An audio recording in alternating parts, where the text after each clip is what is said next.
Demonetisation வந்துட்டு ஆக்சுவலாக 2016 நடந்துச்சு.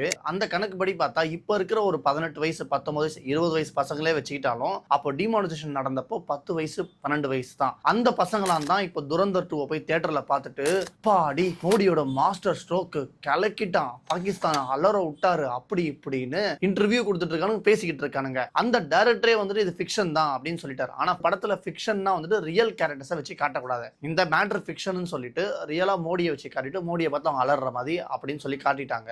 ஆனா லிட்டரலா டிமானிட்டைசேஷன் டைம்லலாம் 2 நாள் 3 நாளைக்கு நானே வந்துட்டு கையில ஒரு 100 ரூபாய் இல்லாம சுத்தி இருக்கேன். எங்க போய் வாங்கணும், எப்படி வாங்கணும், யார்கிட்ட வாங்கணும்னு தெரியாம, ஏடிஎம்ல காசு இருக்காது, ஹோட்டல்ல காசு கொடுத்து வாங்க முடியாது, இந்த அளவுக்கு கஷ்டப்பட்டிருக்கோம் நாங்களே. எப்படின்னா இன்னும் சுத்தமா காசு இல்லாதவங்களாம் எந்த அளவுக்கு கஷ்டப்பட்டாங்க, எத்தனை பேரோட கல்யாணம் நின்று போச்சு, எத்தனை பேர் அதனால சூசைட் பண்ணிக்கிட்டாங்க, எத்தனை பேர் காசு இல்லாம கஷ்டப்பட்டாங்க அப்படின்றது யாருக்குமே தெரியாது. டிமானிட்டைசேஷனால பெரிய பிளஸ் ஆனது பேடிஎம்மும் போன்பேவும் கூகுள் பேவும் மட்டும்தான். அது கூட பரவாயில்ல, ஆனா 60,000 கோடி யூபி எலெக்ஷன்ல வின் பண்றதுக்காக கொண்டு வரணும் அப்படின்னு சொல்லி பிளான் பண்ணாங்கன்னு படத்துல காட்டினா பாரு.